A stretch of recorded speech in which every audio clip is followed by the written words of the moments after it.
Uruguay की rugby team जिसको chilli के खिलाफ रग्बी खेलने के लिए जाना था और उसमें प्लेयर मैनेजर मिला के 19 लोग और बाकी के परिवार और दोस्त वो सब मिला के इस प्लेन में कुल 45 लोग सवार थे और इस विमान ने उरुग्वे के इंटरनेशनल स्टेडियम से उड़ान भरी।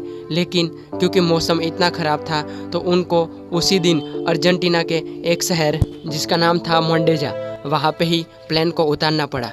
उन्होंने पूरे 24 घंटे इंतज़ार किया फिर भी मौसम ठीक नहीं हो रहा था, तो इसीलिए क्योंकि मैच खेलने उनको जाना भी ज़रूरी था तो 13 अक्टूबर 1972 टाइम था 2:18।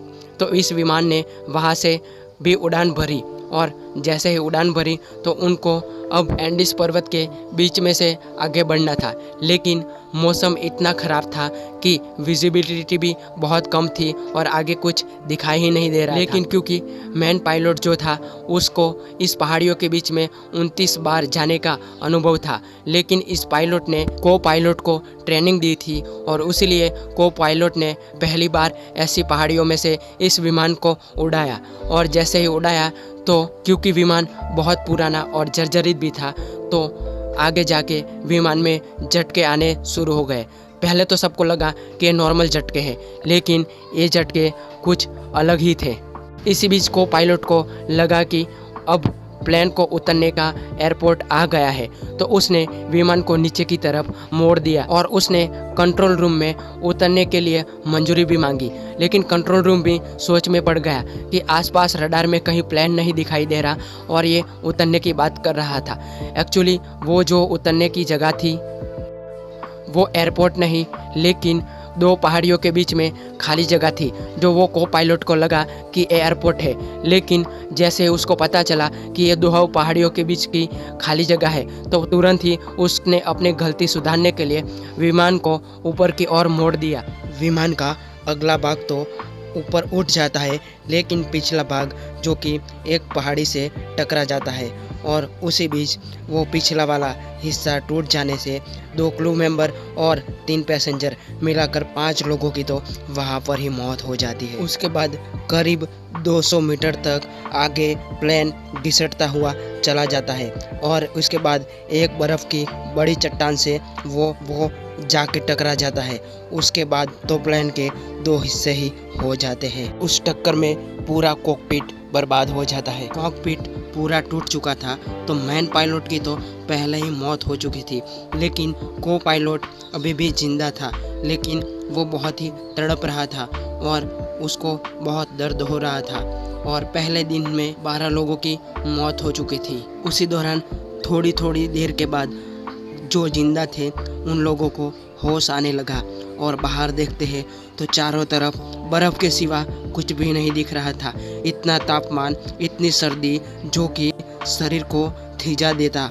ऐसी बर्फ़ीली पहाड़ियों के बीच में वो अपने आप को पाते हैं तो बड़ा ही घबरा भी जाते हैं और कुछ लोग तो अंदर से ही टूट जाते हैं। अपने साथियों को देखते हैं तो पता चलता है कि कई लोग मर चुके हैं और कई लोग गायब हो चुके हैं। उसके बाद कुछ लोग हिम्मत करके आगे के कॉन्क्रीट की तरफ जाते हैं और वहाँ जाके देखते हैं तो कि को पायलट अभी ज़िंदा है, लेकिन उस को पायलट को भी पता था कि वो ज़्यादा देर तक ज़िंदा नहीं रह पाएगा और वो दर्द भी सहन नहीं कर पा रहा था। तो उसने कहा कि मेरी पिस्तौल ढूंढिए। तो सबने कहा पिस्तौल का क्या काम है? तो उसने कहा मुझसे दर्द बर्दाश्त नहीं हो रहा तो मुझे गोली मार दीजिए। लेकिन वो सब कोई ना कोई प्लेयर था या तो उस प्लेयर के कोई संबंधी थे, तो उन्होंने ये सब करने से मना कर दिया। थोड़ी देर के बाद उसको पायलट को भी मौत हो गई और इस तरह से अब 13 लोगों की मौत हो चुकी थी। सबकी हालत इतनी ख़राब थी और मौसम इतना ख़राब था कि वहाँ पे दिन या रात निकालना भी मुश्किल था। तो उन लोगों ने विमान के टूटे हुए हिस्सों को इकट्ठा करके बीच वाला जो सही भाग बचा था उसके ऊपर ढक दिया और उन्होंने पूरी रात वहाँ पे निकालने का फैसला किया। इस तरह से उन्होंने कुछ दिन तो निकाल लिए, लेकिन उनके पास जो खाने का थोड़ा बहुत भी सामान बचा था वो भी अब पूरा हो चुका था। और उस तरफ 8 दिनों तक उस विमान को खोजने के लिए अर्जेंटीना और उसके अलावा चिली और उसके अलावा उरुग्वे, इन तीनों देशों के प्लेन उनको भेजा गया इन लोगों को ढूंढने के लिए, लेकिन इन 8 दिनों में कोई भी सफलता हासिल नहीं हुए। 3 बार ऐसा भी हुआ जबकि ये ढूंढने वाले प्लेन उन लोगों के ऊपर से निकले और इन लोगों ने उसको देखा भी और चिल्लाए भी, लेकिन क्योंकि वो जो प्लेन था जो टूट चुका था उसका रंग भी वाइट था और बर्फ़ भी था, तो उसी वजह से ऊपर से शायद इस प्लेन को देखा ही नहीं गया और उसकी वजह से वो 8 दिन तक चलने वाला सर्च ऑपरेशन भी अब बंद हो गया। और सरकार ने ये घोषित कर दिया कि उस प्लेन में सब लोग मारे गए हैं और इसीलिए इस ऑपरेशन को बंद किया जाता है। और उसके बीच में ही एक रेडियो था जिसको जिंदा 27 इंसानों में से एक इंसान ने रेडियो को ठीक किया, लेकिन प्रॉब्लम फिर भी वही हुआ कि वो रेडियो पर सब सुन सकते थे लेकिन अपनी आवाज़ को वहाँ पे भेज नहीं सकते थे। तो 11वें दिन एक इंसान ने सुना कि सरकार ने अब इस मदद के दौर को ही ख़त्म कर दिया है, तो उसने आके सभी लोगों को बोला कि ये गुड न्यूज़ है, तो सब लोग खुश हो गए। लेकिन उन्होंने पूछा तो उसने बताया कि सरकार ने अब हमारी मदद के लिए सर्च ऑपरेशन बंद कर दिया है, तो सब लोग गुस्सा हो गए। लेकिन उसने कहा कि ये गुड न्यूज़ यह है कि अब हम सबको अपना ज़िंदा रहने के लिए खुद से ट्राई करना पड़ेगा, क्योंकि वो एक खिलाड़ी था तो उसका ये बयान था। तो उसके बाद उन्होंने देखा कि उनके आसपास खाने के लिए क्या चीज़ थे, तो कुछ चॉकलेट के डब्बे मिले, कुछ वाइन्स के बोतल मिले, लेकिन वो कितने दिन चलने वाले थे और वो सब भी ख़त्म होने लगे। तो उसके बीच में उन्होंने सीट्स के कवर और जो भी हिस्सा मिलता था वो खाने का फैसला किया, लेकिन उससे भी उनकी तबीयत ख़राब हो रही थी, तो उन्होंने वो भी अब खाने को बंद कर दिया था। उसके बाद वो खाने के लिए अलग अलग चीज़ों के बारे में सोच ही रहे थे कि 29 अक्टूबर 1972 के दिन एक बर्फीला तूफान आया और इस तूफान ने 8 और लोगों की जान ले ली।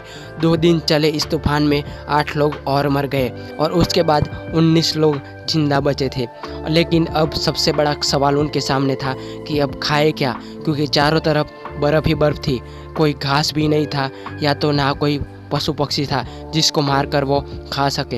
तो उनमें से ही 1-2 लोगों ने फैसला किया कि अब उनके ही साथी, उनके ही प्लेयर और उनके स्नेहीजन जो कि मर चुके हैं उनकी लाशों को ही खाना पड़ेगा और इस तरह से ही हम जिंदा रह सकते हैं। तो उनकी ये बात सुनकर और लोगों ने मना कर दिया और विरोध भी किया, लेकिन क्योंकि और कोई दूसरा उपचार ही नहीं था तो फिर बाद में सब सहमत हो गए और धीरे धीरे ये सिलसिला शुरू हुआ। और एक बात सबने मानी कि अगर हम में से भी कोई मरता है तो उसकी बॉडी दूसरा खाएगा, उसके लिए एक दूसरे को सहमति देते हैं। उसके बाद 34वें दिन एक और इंसान की मौत हो जाती है क्योंकि वो बहुत ही जख्मी था। उसके बाद 37वें दिन एक और 66वें दिन एक और, इस तरह से 66 दिन होते होते पूरे 29 लोगों की मौत हो चुकी थी और अब जिंदा बचे थे केवल 16 लोग। 66 दिन यानी कि पूरे 2 महीने बीत जाने के बाद अब इन सब को पता चल चुका था कि मदद के लिए उनके सामने कोई आने वाले नहीं है, तो अब उनको ही मदद के लिए और यहाँ से निकलने के लिए कुछ करना पड़ेगा, वरना तो इन 16 में से भी कोई ज़िंदा नहीं रहेगा। और उन्होंने फैसला किया 2 या 3 लोग यहाँ से निकलेंगे और जो मदद के लिए बाहर से और जो मदद लेकर आएंगे, लेकिन किसी में इतनी ताकत ही नहीं थी। तभी नैंदो और कानेसा जो कि इन 16 में से शायद सबसे मजबूत और ताकतवर थे, तो उन दोनों ने फैसला किया कि हम यहाँ बैठ के मरेंगे नहीं, लेकिन तलाश करेंगे जिंदा रहने के लिए, हो सकता है कि हम सफल हो जाए, मरना तो ऐसे भी है। तो फिर उन्होंने प्रयास करने का ही सोच लिया। उनके साथ एक और भी तैयार हुआ। इस तरह से 3 लोगों ने यहाँ से निकलकर मदद को ढूंढने का फैसला किया, लेकिन कई रात और कई दिन चलने के बावजूद भी वो अपनी मंजिल तक पहुँच नहीं पा रहे थे। तो जो तीसरा था उसने हार मान ली और वो वापस चला गया, लेकिन नैंदो और कानेसा ने हार नहीं मानी और उन्होंने आगे ही जाने का फैसला किया। चलते चलते 8 दिन बीत चुके थे और 8 दिन चलने के बाद अचानक नैंदो को 2 ऐसी पहाड़ियाँ दिखी जिन पे बर्फ़ नहीं था, वो आम पहाड़ियाँ थी और उस पहाड़ियों पर हरियाली और थोड़ी सी घास भी दिख रही थी।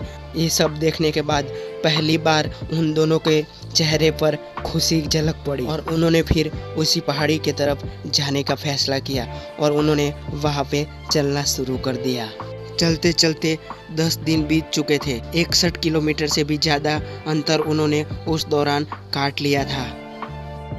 10वें दिन उनको नीचे हरियाली दिख रही थी, लेकिन इसके लिए उनको पहाड़ को नीचे उतरना था। उन दोनों ने हिम्मत की और उस पहाड़ को नीचे उतरने का फैसला किया।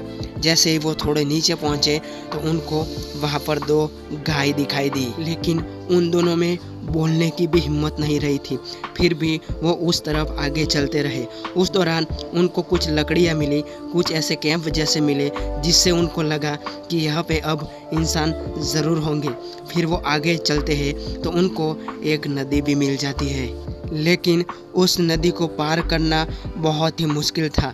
तो वो दोनों वहाँ ही बैठ गए और इंतज़ार करने लगे कि कोई वहाँ पे आएगा और उनको देखेगा। उस दौरान उनको 3 लोग वहाँ पे सामने वाले किनारे पर दिखे और प्लेन हादसा होने के 70 दिन बाद उन्होंने बाहरी दुनिया के लोगों को देखा और वो खुशी से रो पड़े।